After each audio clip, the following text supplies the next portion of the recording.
It's July 24th, 2017, and it's time to review 5 of the most outrageous, infuriating, or just plain baffling things that have happened lately. It's your Facepalm 5. Let's count them down. Number 1. Republican senators determined to wreck healthcare. Republicans in the U.S. Senate just will not let go of their attempt to repeal the Affordable Care Act. The Republican caucus is like a dog with a rawhide bone that it just keeps gnawing and gnawing and gnawing, except in this case, the rawhide bone is all of the people who stand to lose their health care as a result of the ACA being repealed, and the dog is fully conscious of the moral dimensions of its actions, but it just keeps wearing that bone down to a nub anyway, because it's an evil dog. It's just... What was I talking about? Right, evil. Republican senators are preparing to debate yet another measure to repeal and replace, or possibly just repeal, the ACA. The thing is, nobody really knows what the bill they're debating will be. When a reporter asked Senator John Cornyn if some of his colleagues wanted to know what they'd be debating before they voted to proceed with the debate, Cornyn responded, sure they would, but that's a luxury they don't have. Knowing what they would be debating before voting on whether or not to proceed with the debate is a luxury that they can't. I need to sit down. There's not a chair. I'm gonna just sit on the floor. I'll be all right. I'll be fine. Number 2, professional troll exaggerates book sales. Okay, so remember Milo Yiannopoulos?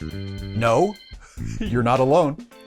Yiannopoulos, the former Breitbart editor who was permanently banned from Twitter last year for inciting racist abuse against actress Leslie Jones, and who also later lost his job and his book deal when past comments came to light revealing his, shitty and horrifying attitudes toward things like child sex abuse, which he suggested people make too big a deal about, and consent, which he called an oppressive and arbitrary concept. Yiannopoulos self-published his book on July 4th and bragged soon after that he had already sold 100,000 copies. Nielsen Bookscan, which tracks book sales, begged to differ, reporting that Yiannopoulos' book had sold just over 18,000 copies in the U.S. during its first week and another 10,000 its second week, a far cry from the 100,000 sales claim, but certainly nothing to be ashamed of. The same can't be said for the sales numbers in Yiannopoulos' native United Kingdom, where the book sold a mere 524 copies during its first 2 weeks. Don't feel too bad, Milo. If I wrote a book, I probably couldn't sell much more than 500 copies in my home country either. Of course, almost nobody knows or cares who the fuck I am. Hey, just like you! Number 3, head of voter fraud commission questions 2016 popular vote result. Last week, Chris Kobach, vice chairman of President Trump's Commission on Election Integrity, appeared on MSNBC. During an interview with Katy, Kobach suggested that perhaps Hillary Clinton didn't win the popular vote in last year's election, an asinine but not unprecedented claim that was previously made by Trump himself. But Kobach didn't stop there. When Tor pressed him a bit, Kobach added that we may never know whether Clinton or Trump won the popular vote, because even if it's discovered that votes were cast by ineligible voters, we still won't know who those people voted for, so we won't know whose total to subtract their votes from. I mean, sure, every other time it's ever been investigated, vote fraud has been found to be a virtually non-existent problem in the United States, but sure, maybe in 2016, for the first time ever, millions of people voted illegally and affected the result of the popular vote.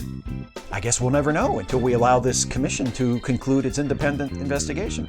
And even then, we still might not ever know, according to the head of the commission, which is why it's so vitally important that we allow the... Why? Why are we doing this again? Why is this happening? Oh, yes, that's right, of course, because Trump is incredibly petty and thin-skinned, and it really bothers him that he only won the election on a technicality, and he is, in fact, an incredibly unpopular president. That's it. Number 4, race of killer cop becomes important when the victim is white.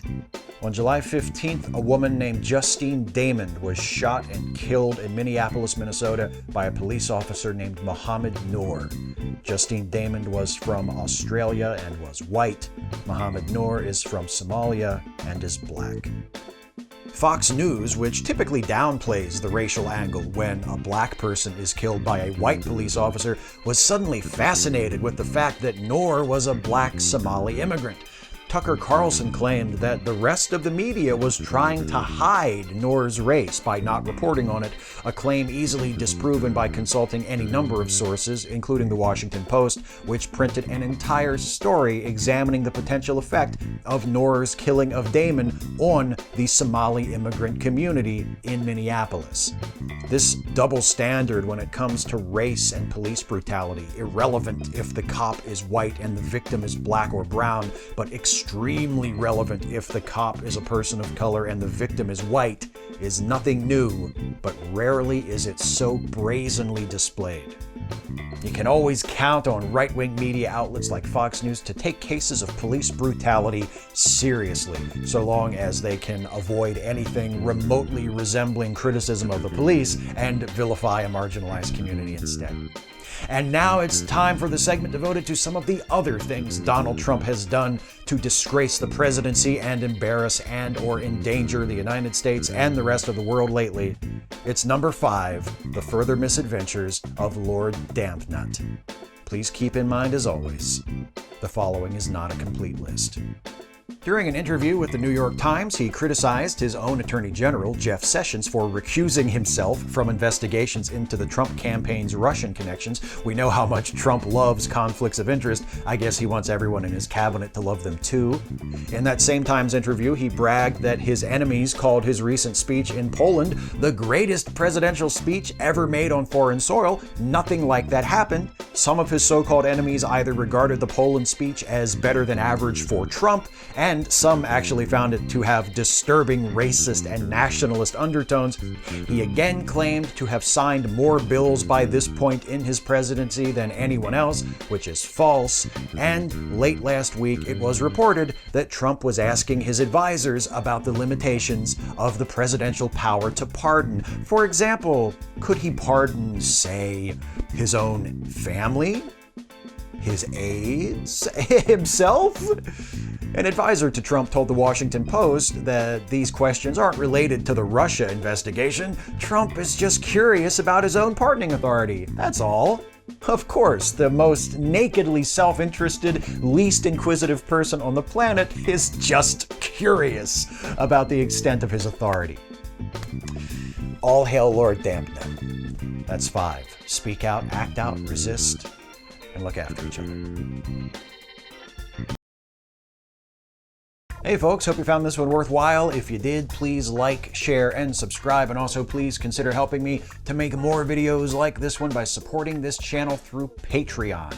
You can go to patreon.com/Steve Shives to become a patron of this channel for as little as $1 a month. But if you go a little bit above and beyond and you pledge $5 a month or more, you can take advantage of some extra cool little perks. Like, for instance, you get yourself a shout out at the end of the Facepalm 5, just like these folks who have become $5 plus patrons since the last episode. Jeff Carr, thank you, Jeff. Nicholas F. Tower, who just increased their pledge. Thank you, Nicholas, very much. Alan Lessel, thank you, Alan. Beth Swope, thank you, Beth. Info you need to know, thank you, Info you need to know. And Katarzyna Slubowska, thank you, Katarzyna. Thanks to all of you for your support, no matter what level you are pledging at the moment. Thanks to all of you for all of your support, no matter what form it takes, whether you're a patron or whether you just watch the videos and share them and like them. It all adds up. It all helps. I appreciate it all. Thank you so much for watching, and I'll see you next time.